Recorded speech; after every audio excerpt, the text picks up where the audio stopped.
हेलविट्स तो हम लोग कर रहे थे complete Buddhism for government exams. तो हम लोगों ने काफ़ी पार्ट निपटा लिया था अपना बुद्धिज़्म का। और पिछले लेक्चर्स में हमने कुछ फैक्ट्स के बारे में बात की थी जो कि जुड़े हुए थे किससे, सिद्धार्थ गौतम जी से, यानी कि हमारे गौतम बुद्ध से। तो अब हम लोग आज हम लोग पढ़ेंगे धम्म की पॉलिसी, यानी कि four noble truth of Buddha. तो बेसिकली हम लोग बात करें कि जो धम्म है उसको प्राकृत में ही धर्म प्राकृत में हमारा जो धर्म होता है, धर्म को ही हम लोग प्राकृत भाषा में धम्म कहते हैं, यानी कि टीचिंग्स वगैरह बुद्धा की क्या थी उसके बारे में हम लोग बात करेंगे अब। तो पहली टीचिंग यही थी कि the world is full of sorrow, यानी कि पूरा संसार दुखों से भरा पड़ा है। जैसे कि हम लोग बात करें कि हर किसी की लाइफ में किसी को किसी ना किसी चीज़ से दिक्कत होती है। जैसे बूढ़ा चाहता है कि वो जवान होना चाहता है, जवान होता है वो अमीर होना चाहता है, अमीर चाहता है कि वो सुखी रहना चाहता है, जो सुखी है वो जो ठीक ठाक अच्छा उनकी फैमिली वगैरह है वो चाहते हैं कि हम पैसे वाले हो जाएं। तो सबको सब कुछ ना कुछ चाहते हैं, सबको कुछ ना कुछ दुःख है। किसी को पिता का दुःख है, किसी को माता का दुःख है, किसी का भाई नहीं है, किसी की बहन नहीं है, किसी की पत्नी नहीं है, तो हर किसी को कुछ ना कुछ दुःख है। तो ये दुनिया का सार्वभौमिक सत्य है। और दूसरी दिक्कत ये है कि बहुत बार हमारे दुःख ऐसे भी होते हैं, जैसे कि कुछ हम लोग कभी-कभी एक्सपेक्ट भी कर लेते हैं। जैसे कि अगर हम लोग हम हमेशा अच्छा करते हैं कि हमारे पास गाड़ी हो, बंगला हो, हम एक्सपेक्ट करते हैं। तो अब अगर हमें गाड़ी नहीं मिल रही तो फिर हमें बहुत और ज़्यादा बुरा लगेगा। अब मैंने अभी हूँ जिस पोज़ीशन में हूँ, मैं सोच रहा 1 साल बाद मैं गाड़ी ले लूँगा, बहुत मेहनत करूँगा, और 1 साल बीत गया और मैं गाड़ी नहीं ले पाया, तो फिर मुझे दुःख हो जाएगा। तो फिर ये देखने वाली चीज़ है कि हमारी लाइफ़ में दुःख आ किस वजह से रहा है। एक्सपेक्टेशन कर ली थी मैंने, तो बस वही दूसरा कारण है इसका कि desire the root cause of sorrows, यानी कि हमारी इच्छा है कि किसी के पिताजी नहीं है, उनकी इच्छा है कि हमारे साथ रहूँ। वो क्योंकि आजकल अगर हम लोग बात करें कि पेरेंट्स अगर साथ भी होते हैं तो लोग अच्छे तरीके से ट्रीट नहीं करते हैं, और जिनके साथ हो नहीं होते हैं, वो चाहते हैं हमारे साथ हो जाएँ। या फिर बहुत से लोगों की ये इच्छा होती है कि उनके पास गाड़ी हो, बंगला हो, ये सब हो, तो उनकी मेन कॉज़ है, वो दुःख का कारण और कुछ नहीं है। दुःख का कारण केवल उनकी इच्छा है कि वो चाहते हैं कि उनके पास कोई चीज़ हो। तो दूसरा हमने सत्य जान लिया। तीसरा दुःख हमारे पास क्या है? तीसरा दुःख हमारे पास क्या है? तीसरा दुःख ये है कि अगर हम लोग क्या करें, मतलब तीसरा दुःख बोल दिया मैंने। हम लोग अगर तीसरी सत्य की बात करें कि तीसरा ट्रुथ क्या है? तीसरा ट्रुथ तो ये है कि अगर हम लोग अपनी इच्छाओं को जीत लें, तो हम अपने सारे के सारे दुखों को हटा सकते हैं।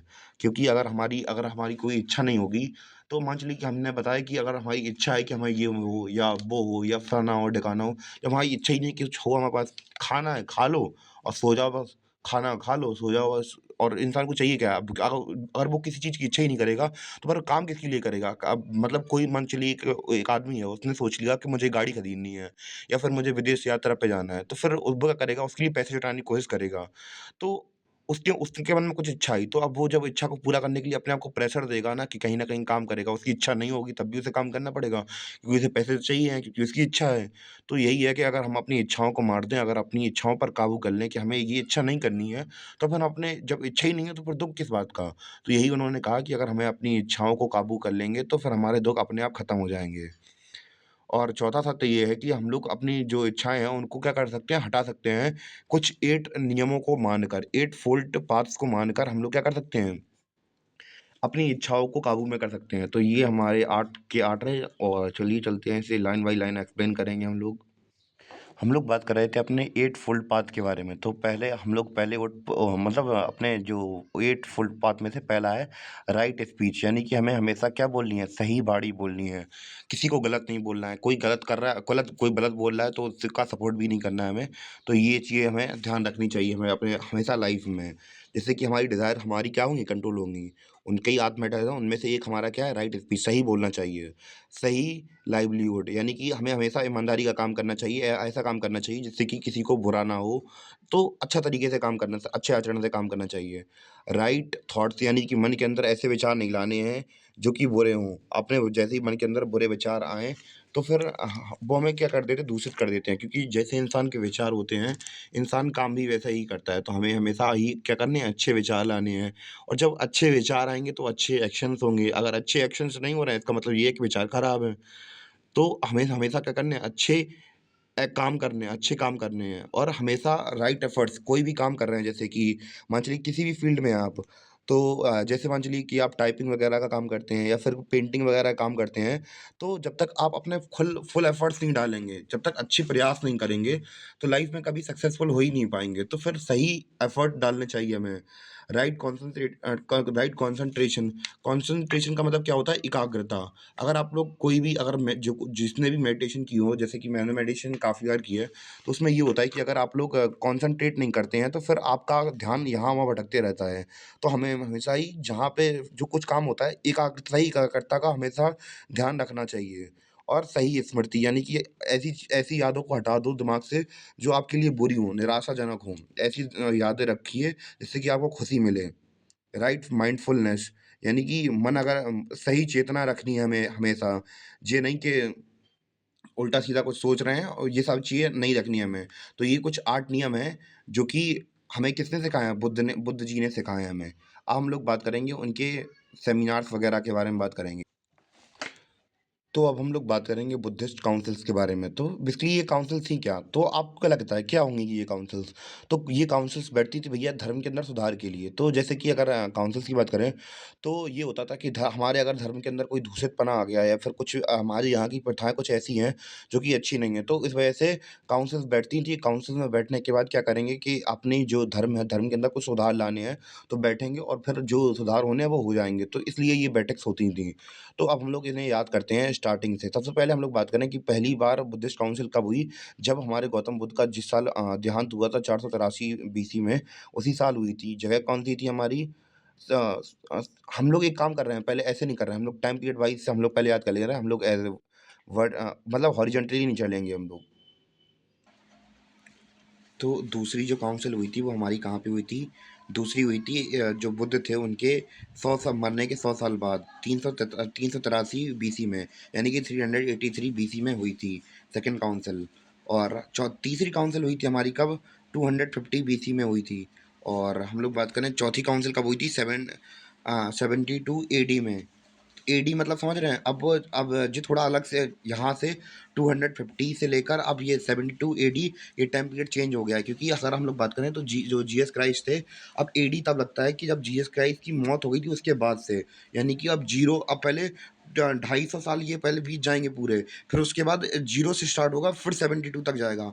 तो 72 एडी में चौथी बुद्धिस्ट काउंसिल हुई थी। हम लोग थोड़ा अब अच्छी तरीके से इसे समझ लेते हैं।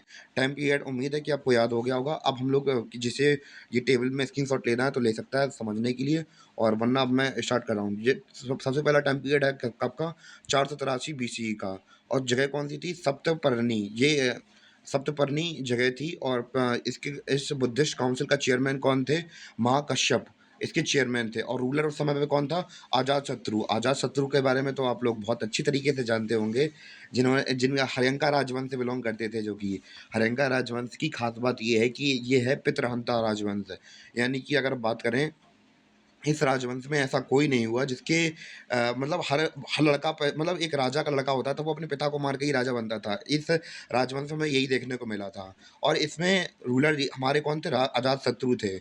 और क्योंकि ये एक कहा भी जाता है कि जब इन्होंने अपने पिता की हत्या कर दी तो वो क्षमा मांगने के लिए मतलब गौतम बुद्ध के पास आए थे ये। और इस समय पर क्या डिसीजन लिए गए थे? मतलब पहली काउंसिल में जैसे कि मैंने आपको धर्म को लेकर बताया था कि बुद्धिस्ट काउंसिल में डिसीजन लिए जाते हैं। तो पहला डिसीजन क्या हुआ था? इसमें किताबें कंपाइल की गई थी। विनय पीटका लिखी गई थी उपालि के द्वारा और सुत्त पीटका लिखी गई थी आनंद के द्वारा, कंपाइल की गई थी ये।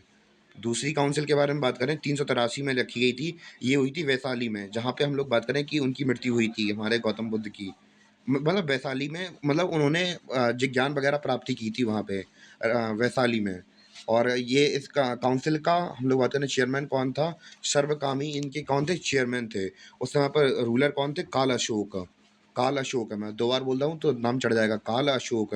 अशोक और काल अशोक ऐसे याद कर लीजिए आप लोग। या फिर आपको ऐसा करना हो तो अजातशत्रु का और फिर इसका अगर आप एक तरीके से अशोक ही समझ में आ रहा है, काल अशोक और अशोक तो आधे ज़्यादा तो ऐसे ही याद हो जाएँगे अशोक ये ए से। और हम लोग बात करें कि इसमें डिसीज़न क्या लिया गया था, तो जो यहाँ पे सीन क्या चला था कि जो वैशाली के मॉन्क थे, जो वो चाहते थे कि जो वैशाली में रहते थे वो लोग ये चाहते थे कि जो इनकी प्रथा है बुद्धिज़्म की, वो थोड़ी बहुत मॉडर्न समय के साथ-साथ चेंज होए, क्योंकि 100 साल बीत चुके हैं। तो जो वैशाली के जो हम लोग बात करें मॉन्क थे, वो चाहते थे कि इसमें केवल जो ओल्ड रिचुअल्स हैं उनको चेंज किया जाए, यानी कि मॉडर्न होना चाहते थे वो थोड़ा बहुत। और बाकी के जो बाहर के जो साधु वगैरह थे, वो कोई चीज़ ने मेंट नहीं करना चाहते थे। वो कह रहे थे भैया जैसा है वैसा रहने दो, ज़्यादा स्मार्टनेस नहीं मारो। तो फिर जो मॉडर्न वाले थे, उन्हें क्या कहा गया, महासांघिकास कहा गया। क्या कहा गया? और जो मतलब अपनी जो पुरानी आइडियोलॉजी को मानते थे, जो कहते थे कि बुद्ध की कोई अब बुद्ध मतलब बुद्ध जब से बुद्ध गए हैं, तो उनकी जो परंपरा है वही हम लोग मानेंगे। तो उन्हें क्या कहा गया? स्थविरवादीस कहा गया, स्थवारीवारावादीस कहा गया। तीसरी बुद्धिस्ट काउंसिल हुई थी हमारी कहाँ पे? पाटलिपुत्र में हुई थी। और इसके चेयरमैन कौन थे? बुद्धिस्ट काउंसिल के चेयरमैन थे मोगागिलिपुट्टा तिस्सा। तो ये हमारे कौन थे? चेयरमैन थे। और हम लोग बात करें कि मौर्यन एम्पायर के रूलर कौन थे उस समय पे? अशोक। अशोक का नाम तो आप लोगों ने सभी ने सुना होगा, बहुत बार पढ़ा चुका हूँ उनके बारे में मैं तो। और हम लोग बात करें इनके टाइम पीरियड पर ज़्यादा कुछ सुधार वगैरह नहीं हुए थे, तो जो हमारी बुद्धिस्ट टेक्स्ट थे, उनमें थोड़ा बहुत मॉडिफिकेशन कर दिया गया था और ज़्यादा कुछ नहीं हुआ था। और चौथी बुद्धिस्ट काउंसिल की बात करें तो ये कब हुई थी? 722 एडी में। और कहाँ पे हुई थी? कश्मीर में। इसके चेयरमैन के थे कौन थे? वाशुमित्र और अश्वघोषा। और इसके जो रूलर थे वो कौन थे? कनिष्का। और हम लोग बात करें इनके जो सेक्ट थे, वो हम लोगों ने ऊपर देखे थे कि इनके सेक्ट ऊपर अलग हो गए थे। तो अब इनके नाम भी चेंज हो जाएँगे। 2 डिवीज़न हम लोग जो आज समय पढ़ते हैं बौद्धिज़्म के, उनके बारे में पढ़ेंगे। तो सबसे पहले जिन्होंने चेंज कर लिया था, उनका नाम क्या था? महासंघिकास। यहाँ पे मैंने ऊपर नाम भी चेंज कराया था। तो महासंघिकास ने अपने आप को क्या कहलवाया अब? महायान्स। और जो स्थिर वीरवादीस थे, उन्होंने अपने आप को हीनयान्स में चेंज कर लिया। तो ये हम लोग जो बुद्धिज़्म के डिवीज़न वगैरह देखते हैं, तो हमें यहीं से देखने को मिलते हैं। और आज का जो वीडियो था वो केवल यहीं तक के लिए था। मिलते हैं अपने नेक्स्ट वीडियो बुद्धिज़्म को हम लोग फिर अपने अगली वीडियो में कंप्लीट कर लेंगे। तब तक के लिए धन्यवाद। उम्मीद है कि आपको लेक्चर समझ में आया हो।